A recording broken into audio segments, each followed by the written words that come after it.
Olá, estamos aqui para mais um Fala com Ian e a nossa convidada de hoje é a Dona Leda Cabral. Dona Leda, me conte sobre a senhora, a sua trajetória, o seu trabalho, que ela me conte quem é a Leda Cabral. A Leda Cabral é uma mulher muito forte, uma mulher decidida, uma mulher que acredita muito em Deus. Eu sou pastora, tenho 4 filhos e já fui candidata 2 vezes, uma pelo PMN e agora pelo PSD, candidata a vereadora. Eu acredito na força da mulher, quando a mulher ela tem entendimento do que ela quer e de que forma ela pode ajudar a sociedade, a política, a democracia, aquilo que ela acredita, até falando espiritualmente. Eu acho que quando você tem conhecimento e quando você quer muito uma coisa, então você se torna uma pessoa forte. Por quê? Porque você vai debater algo que você tem conhecimento. Então, as mulheres têm essa capacidade. O povo está curioso para saber a sua formação, vamos se apresentar aqui para o pessoal do podcast, porque a Dona Leda disputou a eleição passada, gente, mas eu não tive tempo de, assim, ter conhecimento mesmo da sua profissão, da sua área de atuação, então conte um pouquinho que o pessoal está curioso. Bom, eu sou formada em Direito, eu sou bacharel em Direito, eu sou radialista e apresentadora, sou massoterapeuta, sou enfermeira e agora sou acadêmica de biomedicina. Estou me formando agora em biomedicina.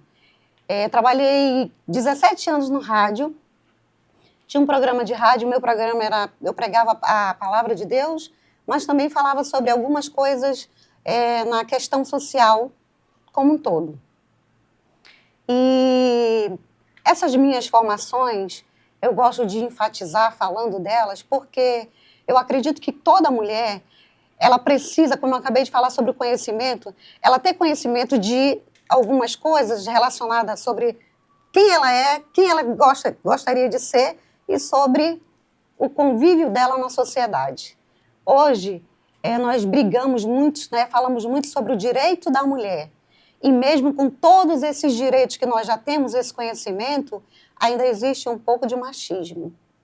Aquela, falando em machismo, como foi ser pastora? Pastora mulher, porque a gente sabe que é algo muito masculinizado. E eu gostaria que a senhora me dissesse como foi ser pastora, né, sendo mulher, e radialista.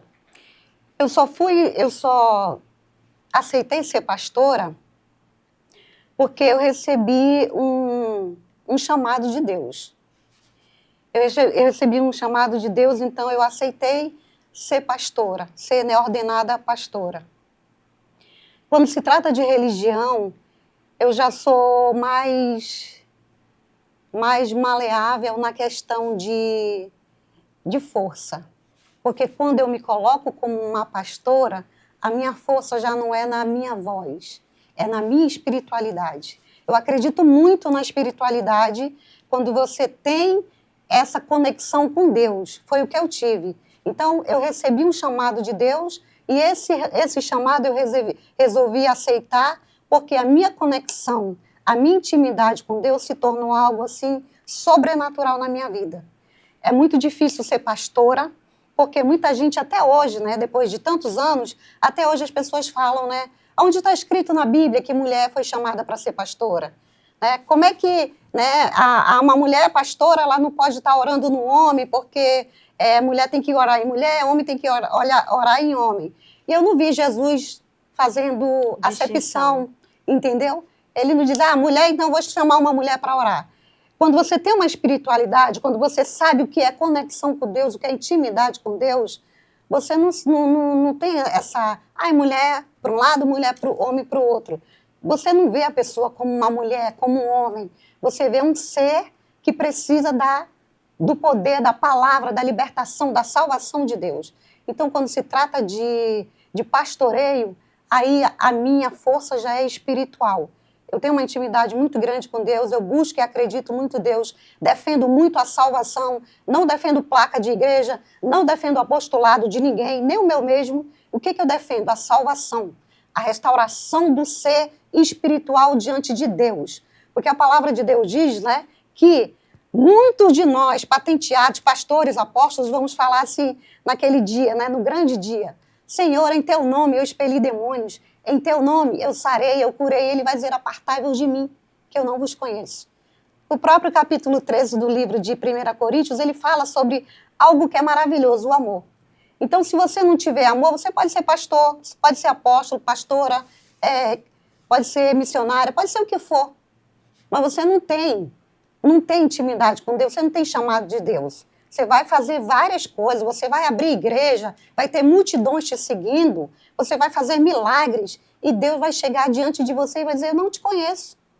Então, eu acredito que hoje, se nós, já falando da espiritualidade, não tem jeito, se nós, pastores, né, da igreja, nos preocupássemos realmente com a espiritualidade de cada ser, de cada cidadão, de cada membro, né, com a conexão dele diante de Deus, porque também tem os encontros com Deus nas igrejas, as células das igrejas. Eu acredito nisso. Eu acredito na palavra que salva. Ela não precisa de água para salvar. Porque eu vou levar um garrafão de água para salvar. Eu não acredito. Eu acredito nessa palavra que liberta, que é a palavra de Deus. Né? Não acredito na unção da prosperidade, não acredito. Eu não preciso pagar a Deus para me curar. Eu não acredito. Então, quando se fala de espiritualidade, de igreja e de pastora Leda, é complicado. Aquela gente, eu tô aqui calada, eu tô impressionada. É complicado. Com tanto conteúdo. Na verdade, falar de religião é algo bem delicado. Até porque... é individual, né? É individual. A fé é algo individual de muita gente. Só que tem aquele negócio, amar o próximo como a ti mesmo. Então, aquilo que a senhora falou, não existe essa questão de distinção para Deus. Ele não quer saber se você é homem, se você é mulher, se você é pobre, se você é rico. Ele tá ali, entendeu? Uma coisa que eu queria lhe perguntar. Radialista, ser radialista mulher. Quando foi que a senhora começou? A senhora falou que a senhora passou um bom tempo sendo radialista. Então, como foi entrar num mercado que é praticamente masculino? Uma profissão masculina? Eu recebi um convite, né, para fazer um programa de rádio. Eu fiz um piloto e comecei a fazer esse programa. No início, era eu e o meu esposo, só que o programa era para mim. E a gente ficou um tempo, né, e depois o meu esposo faleceu e eu continuei sozinha no programa. Tem um certo machismo, né, que não é independente de profissão, nós sabemos disso, mas eu acredito que hoje está bem menor, né, que o homem ele já respeita, muitos homens já respeitam, né, a profissão, o conhecimento, a posição da mulher na sociedade. Então, eu acredito que deu uma melhorada. Como foi ser radialista? Trabalhar no rádio é apaixonante. Você se torna viciante daquilo que você está fazendo, porque você vê e sabe e sente a força do público do outro lado. Quando eu digo ver, é porque o público ele interage, né? Ele manda mensagem, você vai lendo as mensagens do público. Então, você vai sentindo e você vai vendo o crescimento do teu programa, da tua aceitação diante da população. É maravilhoso. Eu quero voltar a fazer rádio. As pessoas dizem assim para mim, né? Pastora, vai para a internet, vai para o podcast, vai para o TikTok, né? Vai lá, mas eu gosto do rádio. Que ela vai fazer um convite para ela aqui na frente de todo mundo. Gente, bora criar a Rádio PSD. Ai, vamos! Vamos criar a Rádio PSD? Que maravilhoso. Rádio PSD Mulher, acho interessante. Muito legal, nós dois apresentando. Né? Gostei. É muito bom. É muito bom, é apaixonante. Porque o público, ele interage de uma certa forma e você... Tem coisas na rádio que as pessoas na TV, elas não vão falar. Em outro programa, elas não vão falar. Eu já tive muitos... assim, momentos bem complicados e difíceis na rádio, que eu tive que ter muita sabedoria para lidar com aquela situação.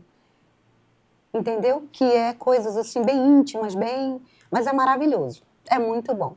É porque você só tem ali como recurso a sua voz. A voz. Entendeu? A questão de comunicação, então você tá ali, você tá lendo a mensagem, mas você tem que, somente através da voz, mover montanhas. Então, eu acho que é um trabalho bem difícil, não é um trabalho fácil também. Mas o rádio, ele entra no carro, né? A pessoa está dirigindo, está ouvindo, né?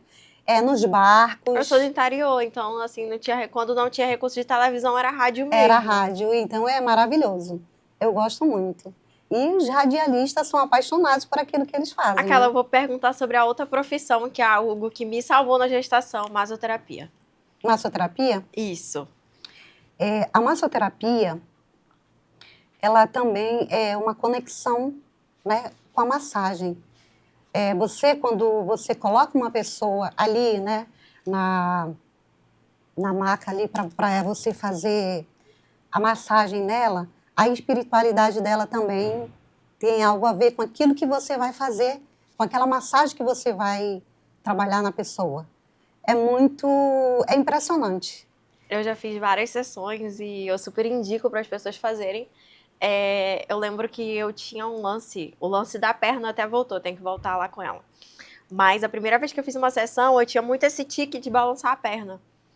E aí, depois que eu saí de lá, eu parei com o tique da perna e eu disse, meu Deus, o que foi que ela fez, onde foi que ela mexeu, é algo realmente impressionante. Eu também cheguei a fazer durante a gestação. É maravilhoso. E você pode fazer no teu filho, na tua filha. E você sai dali leve, é como se tivesse apertado o botãozinho de reiniciar. Então, tem realmente essa conexão. Através das mãos, já não é através das mãos. E assim, é muito impressionante. Eu saí assim, eu não colocava fé, não vou mentir. A primeira vez que me disseram, não, vai lá, faz, é legal. Eu disse, não vai solucionar minhas dores, que eu senti umas dores terríveis na gestação. E eu saí de lá sem dor. Olha, eu super indico também para quem tem ansiedade, depressão, porque é relaxante. Você sai muito bem de uma massagem, entendeu? Nada me abalava. Eu lembro, eu chegava aqui no partido, e olha que época de eleição, gente. E eu chegava aqui tranquila. É muito maravilhoso. E tem o negócio da aromaterapia. Tem os aromas, é uma mistura. É uma mistura. Tem os aromas, tem os cremes, tem os óleos. É toda uma conexão ali, sabe? O ambiental, ambiente. bem para você. Tem as músicas, né? Que você coloca com aquele barulhinho da chuva. É maravilhoso. Eu acho que eu vou para minha sessão, porque é muito bom. É bom. Mas assim, a senhora é bem multi, né? Formada em Direito, já foi radialista, é pastora, a massoterapia. Como a senhora consegue equilibrar tudo isso e como é a Leda na família? Porque a Leda também tem família, gente. Bom, dizem meus filhos que eu sou uma ótima mãe. Mas, assim, eu sou uma mãe que tento colocar o conhecimento e a educação para os meus filhos diante daquilo que eu faço. Porque a rua, o mundo, as amizades, elas mostram aquilo que elas têm.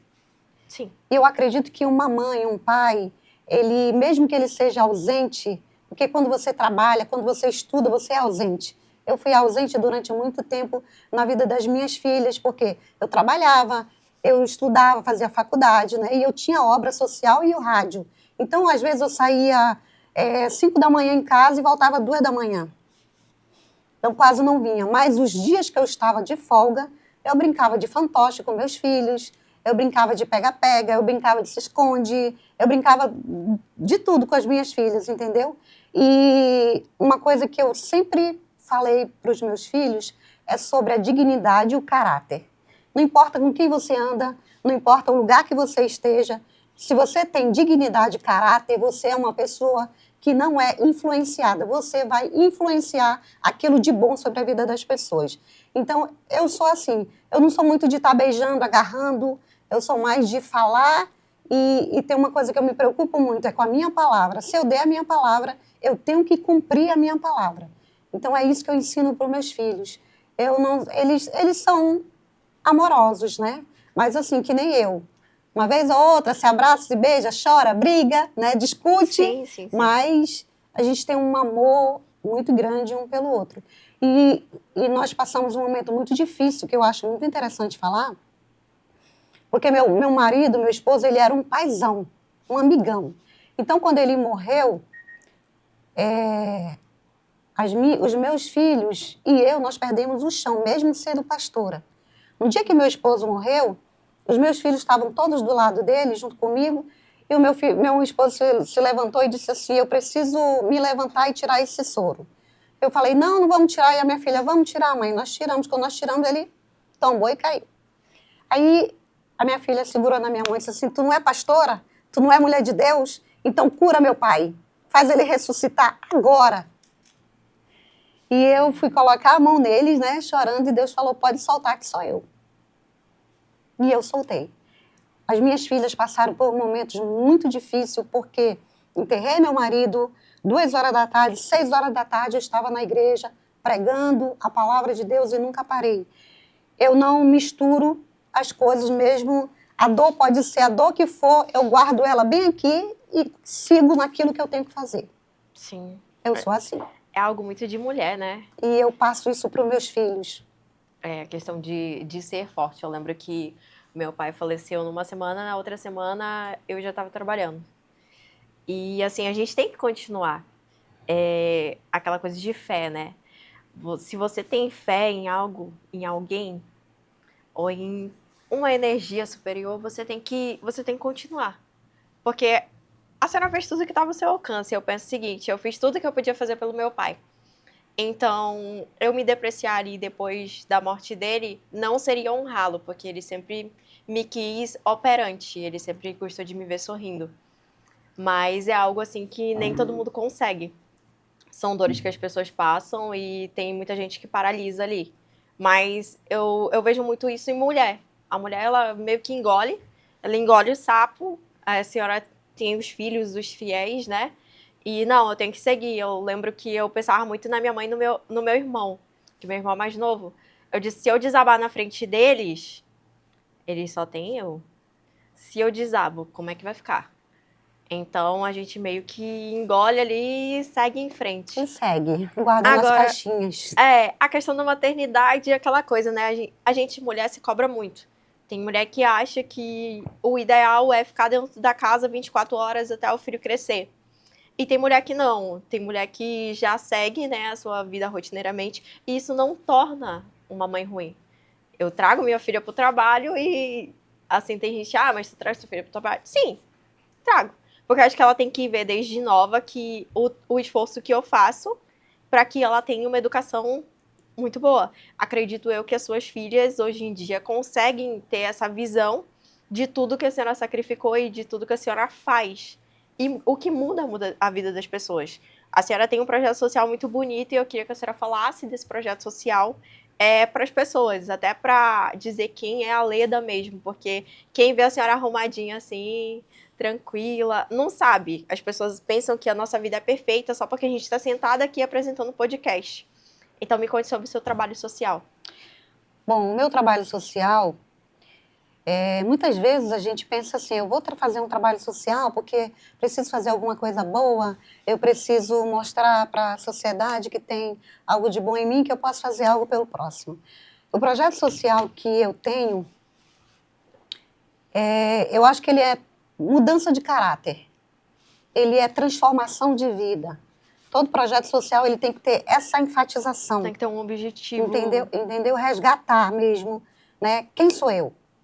Então, o meu projeto social, ele me resgatou também. Né? Resgatou a mulher, o ser Leda, ser mãe, ser amiga, ser pastora, ser esposa, ser filha. E eu fui fazer algo que eu não suportava. Gente. Eu sempre fui um pouquinho... Eu sempre achei que achava que o dinheiro e o conhecimento era suficiente para qualquer coisa na minha vida. E eu fui, porque Deus, como eu falei, né, o Deus me falou, faz isso, isso, isso, e eu fui fazer. Então, começamos a fazer esse trabalho na rua, nas ruas, com os moradores de rua e com as pessoas humildes de alguns bairros, né, também. E levar um alimento, levar uma sopa quente, levar uma roupa. E conforme eu fui fazendo aquilo, eu fui aprendendo a me moldar. Eu fui conseguindo abraçar as pessoas que não estavam cheirosas. Eu fui aprendendo a respeitar a dor das pessoas. Porque, como você falou, né? Às vezes, a gente, pelo fato da mãe estar ali dentro de casa, não estar trabalhando, ela não está se arrumando, é uma mulher relaxada, é uma mulher que teve filho, não quer mais se cuidar. Não é isso. Você não sabe como está aqui dentro.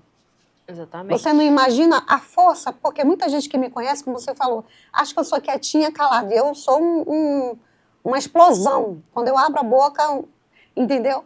E eu sou assim em todas as coisas que eu vou fazer. E eu aprendi fazendo essa ação social. Eu tinha uma ação social que parou, que era lá no bairro onde eu moro, que hoje é a igreja, né, que eu tinha um galpão, e eu dava almoço 3 vezes na semana para as crianças que vinham da escola.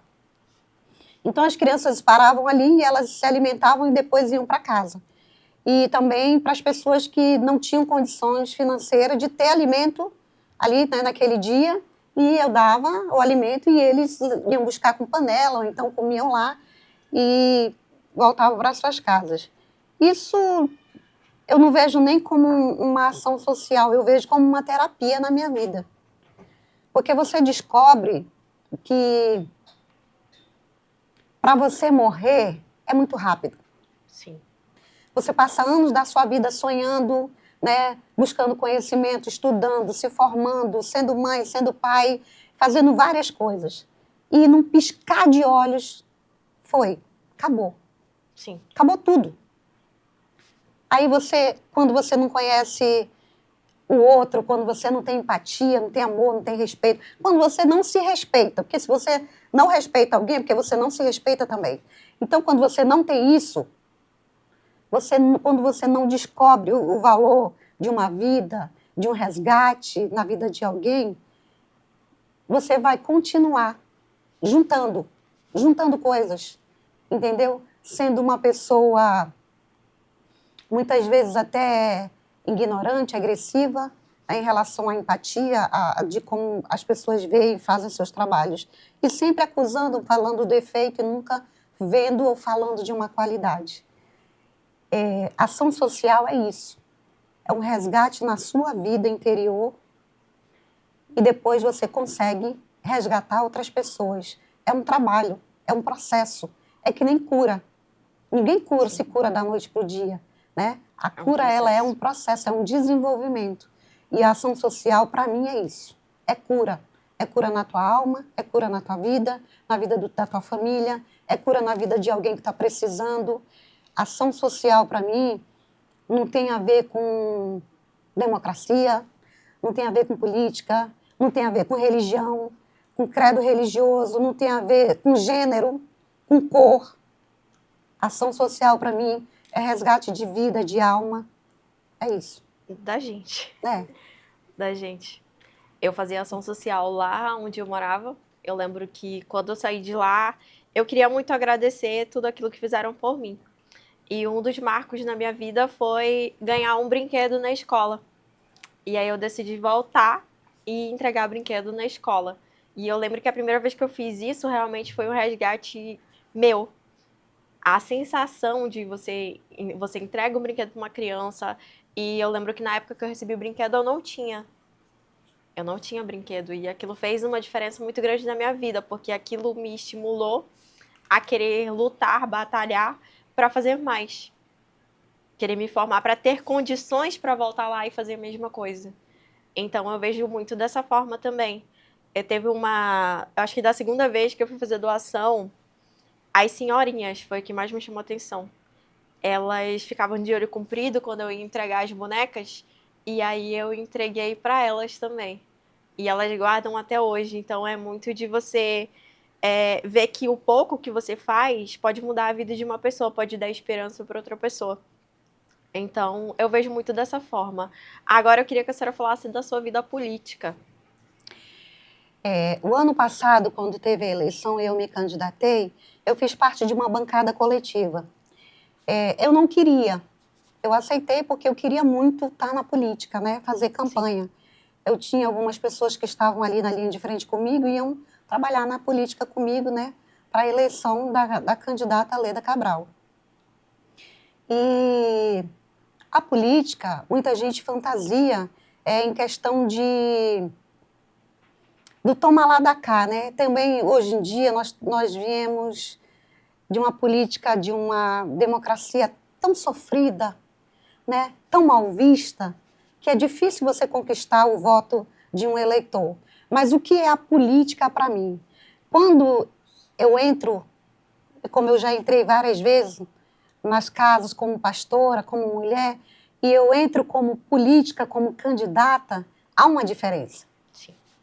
Porque ali eu não estou para orar, ali eu não estou para fazer uma ação social, ali eu estou para fazer uma troca. Uma troca de quê? Daquilo que vai ser possível como candidata eleita, né, na vida social como um todo, daquela família e também, né, da cidade. E uma coisa que me chocou muito foi quando eu comecei a entrar nas casas para falar sobre política, para pedir voto, e as pessoas não tinham o que comer. Sim. Entendeu? Então, hoje em dia é difícil. É difícil você fazer uma política sem uma ação social. O que eu acredito muito, não é troca de voto isso. Entendeu? Isso não é troca de voto. É você ter a sensibilidade de conhecer os teus eleitores, de entrar na casa, de saber quais são as necessidades e ter caráter e responsabilidade, e respeitar e voltar. Se foi eleito, volta.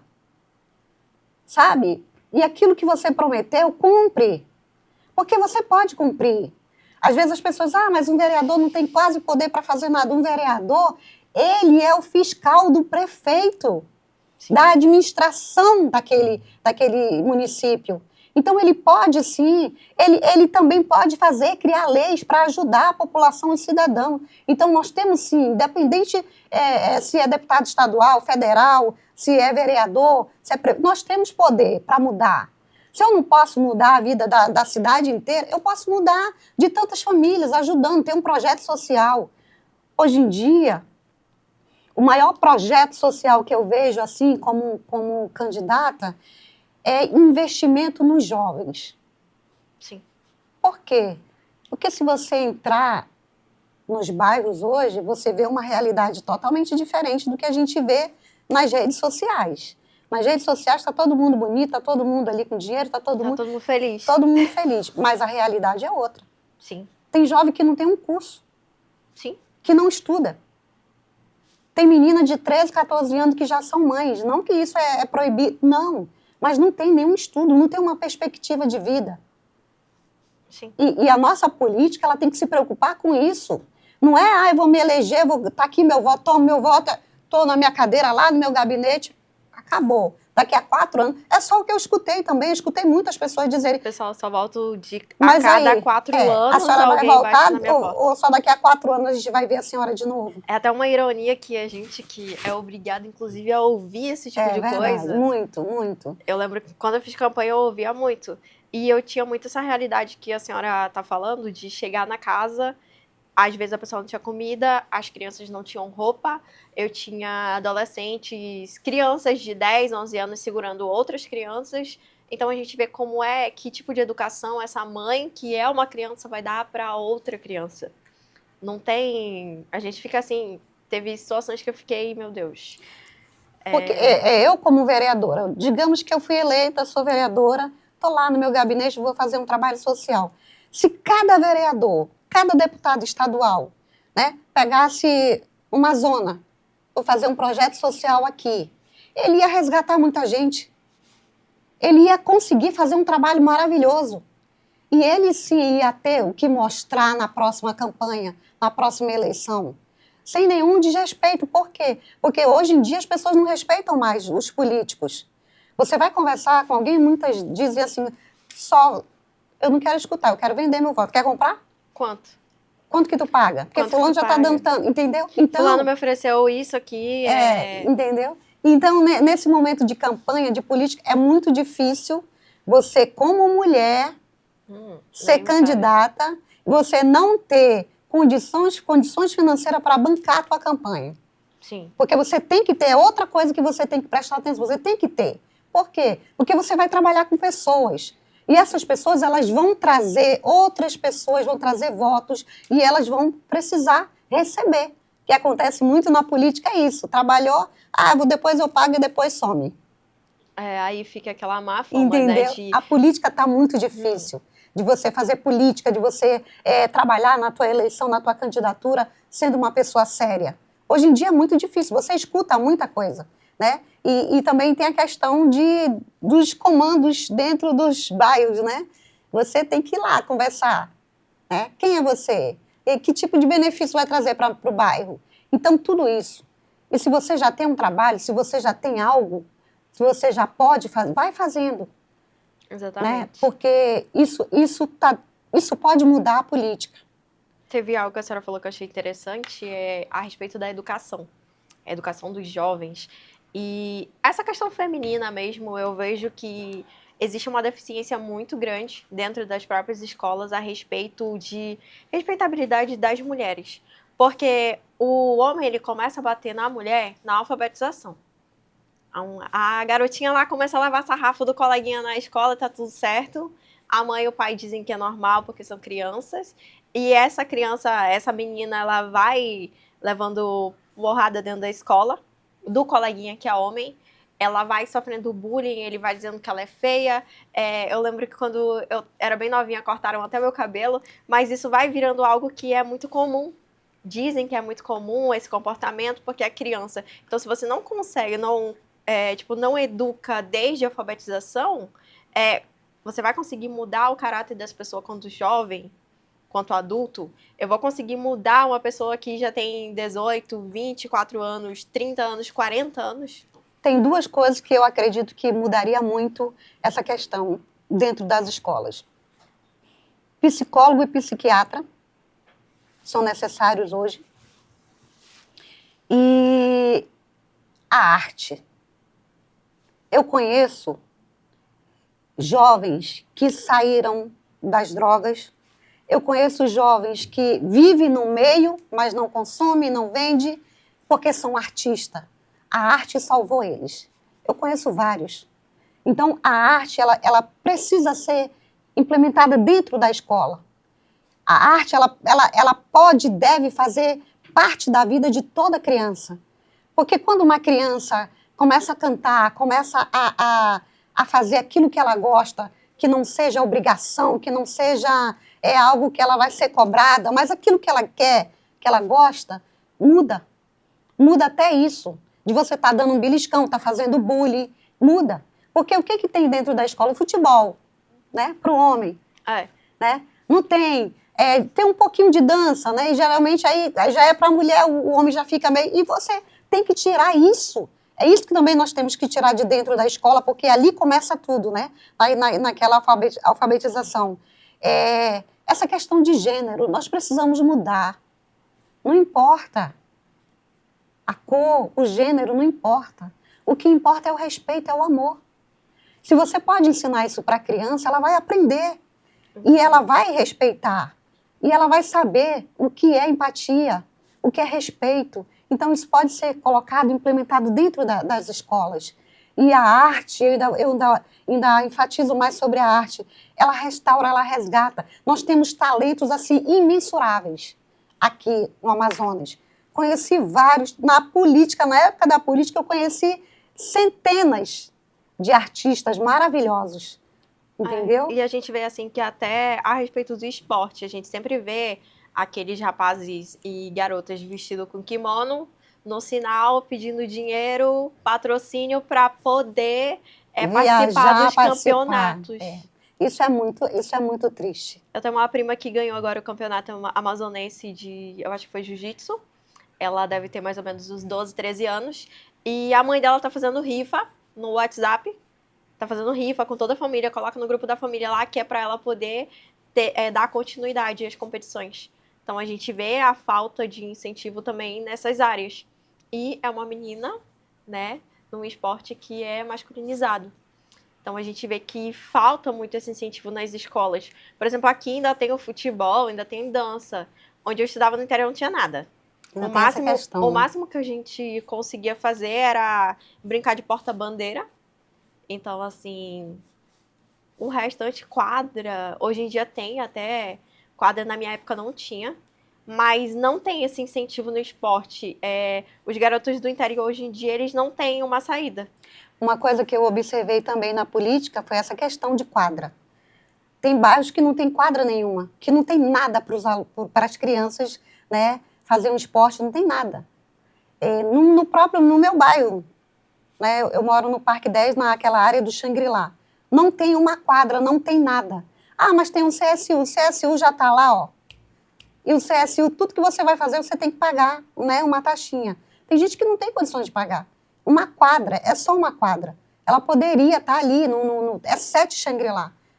Haveria uma necessidade, há uma necessidade, né, das crianças de lá, dos jovens, dos adolescentes, ter uma quadra para eles. E eu acredito que também uma administração desses espaços, porque acaba sendo um espaço de encontro de tal grupo de pessoas que podem ali manter ou que têm uma certa influência sobre o lugar. Não é aquele espaço público, tipo assim, vamos fazer um agendamento ou vamos criar coisas que, tipo assim, esportes, vai ter um professor lá na quadra uma vez por semana, as mães matricularem os seus filhos ou filhas. Eu acho que também não é só você dispor o espaço, mas você colocar um profissional ali que possa dar determinadas aulas para que aquele espaço seja utilizado da melhor forma possível. E a pergunta que não quer calar, como foi que a senhora chegou no PSD? Bom, no PSD, como eu falei, eu era do PMN e vim para o PSD. Eu recebi um convite, né, para vir para o PSD e vim para o PSD. É um partido grande, é um partido de força e agora eu quero falar uma coisa que vai chamar um pouco a atenção em relação a você. O PSD, nós chamamos pessoas, mulheres, para se filiar. Com esse chamado de mulheres, o que nós podemos implementar no PSD? Você falou da sua vida, você falou que sempre batalhou para conseguir o que você conseguiu e está almejando, né, na sua vida. E você é uma pessoa muito coração. Obrigada. Então, mostra isso para todas que chegarem, para todas que estão vindo, para elas se sentirem bem. Porque a força política ele tem, o PSD tem força política. Espaço para todas as mulheres que possam se filiar, o PSD tem. Mas o PSD, como todos os outros, eu acredito, né? Eu estou falando do PSD porque eu sou do PSD e eu tenho o prazer de ser desse partido, porque eu tenho admiração pelo presidente desse partido. E hoje eu tenho admiração por você e pelas pessoas que trabalham aqui. Por quê? Porque eu vim conhecer um pouco mais da Francisca. E implementa isso. Independente do podcast. Né? Como é que está a tua vida? Como é que está a vida das mulheres que são candidatas, que estão filiadas no partido? Isso é importante. Porque, às vezes, a gente, mulher, como a gente estava falando no início, nós temos uma força de... O mundo está se acabando aqui, está tudo desmoronando, eu preciso fazer tal coisa. A gente bota dentro de uma caixinha e vai. Mas tem uma coisa que nós, mulheres, não conseguimos. Eu vou dar um exemplo de mim. Quando meu marido morreu, eu fiquei em depressão. Eu era pastora, maravilhosa, pregava e estava ali cheia da glória de Deus. Mas a mulher estava morta, depressiva. Precisava de alguma coisa e não podia demonstrar, porque como pastora eu não posso ter fraqueza. Exatamente. Né? Como mãe eu não posso ser fraca diante dos meus filhos. Então, às vezes, a gente está gritando. Às vezes, sabe como é que é? No modo da gente se vestir. Sim. Eu tiro isso por mim. Quando eu não estou bem, eu não me visto bem. Eu não tenho ânimo para me arrumar. Né? E a mulher, quando ela está bem, o homem, ele tem... existe uma frase que diz, né? A mulher se arruma para o homem, né? E não é. A mulher se arruma para ela mesma. Quando ela está bem, ela quer estar mais arrumada, né? Ela quer estar fazendo musculação, ela quer fazer dança, ela quer estar ali conversando, fazer amizade. E isso é importante na vida da mulher, que uma mulher enxergue isso na vida de outra mulher. Acho que a senhora falou que o que falta nos partidos hoje é essa sensibilidade. Isso. De ver a mulher não só como uma afiliada, mas como um ser humano. Um ser humano, mulher. Uma pessoa que quer, talvez, algum dia, né, num momento difícil dela, chegar aqui e ser acolhida. Eu fiz isso com algumas candidatas. Eu lembro que teve candidatos que chegaram aqui, eu vou falar, ela vai saber que é ela, mas eu não vou citar o nome. E aí ela chegava, essa moça tinha mania de chegar aqui, e quando ela chegava, ela ia iluminando a porta. E aí teve um dia que ela chegou e eu disse, tu não tá bem. Tá acontecendo alguma coisa. E aí ela foi e me contou o que estava acontecendo. Eu lembro que eu contei também, olha, se tu acha que a tua tá ruim, peraí que eu vou te contar como foi meu dia hoje. E eu lembro que ela saiu daqui sorrindo e agradeceu depois. Então, uma das coisas que eu cobrei até da Isa, que ela tá ali no canto, foi justamente o que a gente pode fazer enquanto partido político para as mulheres. É uma pergunta que eu faço, quem quiser deixar aí no comentário. O que eu, partido político, posso oferecer? Uma pergunta me fizeram, mas me fizeram com outra conotação. Qual o projeto do PSD mulher? Para a mulher. E aí eu fiquei refletindo sobre isso, eu cheguei e falei com o secretário, e a gente falou com o presidente, o que nós vamos oferecer para essas mulheres? E hoje, depois eu até mostro, eu pedi para a Emily ligar para todas as nossas candidatas, que não são poucas, e perguntar delas o que a gente poderia oferecer enquanto partido político para essas mulheres continuarem na política. Entendeu? Porque é uma pergunta que eu, Francisca, eu sou coordenadora, mas eu não sei a realidade de cada uma. Porque para a senhora, a sua necessidade na eleição pode ter sido uma, mas para a candidata lá de Parintins pode ser outra. Eu lembro que eu, enquanto política, enquanto candidata, a minha maior dificuldade era me manter naquele espaço, porque eu não era respeitada. Eu sofri muita violência de gênero, as pessoas não me respeitavam. Não me respeitavam porque eu era jovem, não me respeitavam porque eu era mulher, não me respeitavam porque eu tive que sair de onde eu vivia, da comunidade que eu vivia, eu tive que vir para Manaus estudar, ter uma profissão para depois voltar. Então as pessoas não me respeitavam por isso. Mas eu tive oportunidade lá? Não. Alguém chegou para mim e perguntou isso? Não. A pior coisa da política que eu acho que, independente de questão financeira, esse apoio político partidário é justamente a questão psicológica. Porque a mulher, o que ela passa em uma candidatura... Eu fui pro remédio, não vou mentir, não. Eu fui pro psiquiatra. Durante a eleição e pós a eleição, eu tive que ir pro psiquiatra. Foi engraçado que na campanha, na política, né, eu estou falando como mulher, né? Acredito que seja mais como mulher. É exatamente esse turbilhão de emoção que você vive. Porque eu como pastora, né? Tinha dia que eu tinha assim, hoje eu vou orar, e Deus, em nome de Jesus. E tinha outro dia que eu queria fazer exatamente o que Datena fez. Pegar uma cadeira assim... Entendeu? Exatamente. Então, o que o PSD pode fazer pelas mulheres? Prestar assistência de segurança. Ela se sentir segura, apoiada, entendeu? Ela se sentir como se fosse a casa dela, entendeu? Respeitada. Porque é isso que a gente busca. E se a gente está num partido e a gente quer que esse partido cresça, e a gente quer crescer junto com esse partido, a gente quer ser vista, quer ser apoiada, quer também ser admirada. Porque, às vezes, você não consegue ser eleita, mas você conseguiu voto. Sim. Eu trabalhei muito, muito, muito na política, trabalhei muito, muito para o nosso prefeito. Até Entendeu? porque, por mais que seja 10 votos, não importa. Foram 10 vidas, votos. Foram 10 pessoas que levantaram e deixaram suas famílias e foram lá. E eu sempre digo que voto não é uma coisa fácil. Não é. Não é algo fácil, até porque a gente sempre recebe voto de desconhecido. A gente não recebe voto de amigo, de parente, a gente recebe voto de desconhecido. E uma coisa que deixa, assim, bem evidente é que as pessoas que acreditam nos nossos sonhos, as pessoas que acreditam em sua proposta como mulher, são pessoas estranhas. Às vezes é aquela pessoa que tu nem imagina que foi lá e votou em ti. E, infelizmente, tu não tem como saber quem foi que te apoiou. Não tem... A gente não tem esse retorno, né? E o que eu vi nas mulheres aqui do PSD, que eu acompanhei, uma garra muito grande. Todas as candidatas, elas tinham muita qualidade, elas têm qualidade. Um dos objetivos do podcast que eu faço, que às vezes a pessoa pensa que é só para encher sardinha, não é mostrar quem são as candidatas. Por que eu pergunto quem é a Leda Cabral? Eu pergunto para as candidatas quem são elas. É justamente para ver que são mulheres fortes, que são mulheres que enfrentaram dificuldades, que são mulheres que têm formação, que são mulheres que tiveram que deixar toda a sua vida. Porque quando a gente é política, eu tranquei a faculdade para ser candidata. Alguém viu esse esforço? Não viu.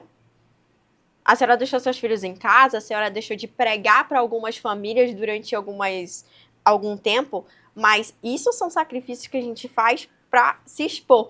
Porque na época da campanha, você sabe a hora que você tem que sair. 5 da manhã, né? 4 horas tem que estar de pé. Você não sabe que hora você vai voltar. Eu lembro que eu acordava e tinha gente no meu comitê. Eu dormia, tinha gente no meu comitê. Mas eu sou apaixonada por isso. Eu gosto do atendimento. Só que assim, você enquanto candidata, você tem aquele sonho de mudar a vida daquelas pessoas que você atende diariamente. Verdade. E após uma eleição onde você não é eleita, Fica primeiro, você tem que conviver com essa frustração de não ter vencido uma eleição. Você tem aquelas pessoas que você se comprometeu. Meu Deus, o que eu vou fazer? Porque você conheceu a realidade daquelas pessoas e você não tem como voltar lá e fazer algo. Para ali. O teu objetivo para ali e tu, meu Deus, e agora? O que eu vou fazer? Porque eu sei que naquela casa a pessoa não tem água, não tem comida, então às vezes tu tira do teu para ir lá honrar aquilo que tu se comprometeu. Fica essa tristeza, essa frustração de você, quando você não é eleita, de você quebrar, né? Quebrar aquela palavra, porque você não vai poder continuar. Olha, mas eu gostei muito da ideia da Rádio PSD. Vamos amadurecer essa ideia. Vamos. Eu gostaria de agradecer a sua presença, de verdade. Eu que agradeço. Eu só tive esse tempo de conhecer quem é Leda aqui no podcast. Não tem como eu chegar aqui na frente de todo mundo e mentir e dizer que eu lhe conheço, porque eu não... É a primeira vez que eu tô tendo a oportunidade de conversar com a senhora, assim, saber quem é a senhora, saber qual é a sua área de atuação. Fico muito feliz de ter uma afiliada. Meu agradecimento aqui em nome do presidente do partido. Permaneça no PSD, pelo amor de Deus, tá?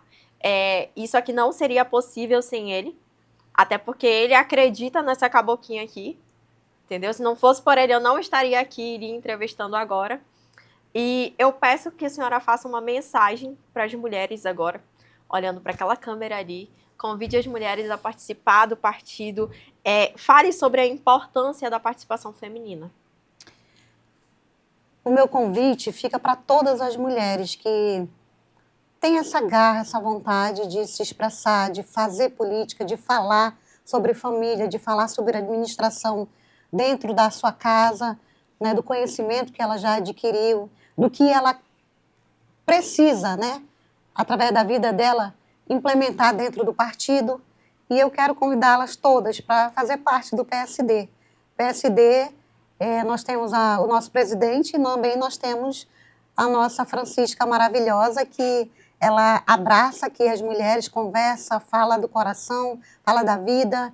E você vai ser uma dessas pessoas quando você vier para esse partido, fazer parte do PSD.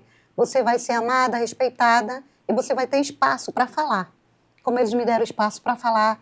E eu estou muito feliz, eu quero agradecer, né? Estou muito feliz. Eu que agradeço a sua presença. Vamos marcar mais um podcast. A senhora tem temas aí, aquela gente só fez aqui um breve resumo, né?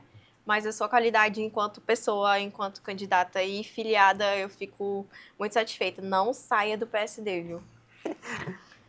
Então, gente, curtam, comentam, compartilhem, coloque lá embaixo, ó. A dona Leda chegou aqui hoje e falou o que o partido pode fazer pelas filiadas e pelas futuras filiadas. Então, eu deixo aí para vocês, né, essa perguntinha, o que o PSD pode fazer para trazer mais mulheres, para apoiar, inclusive, as mulheres do partido. E esse foi mais um Fala Cunhã.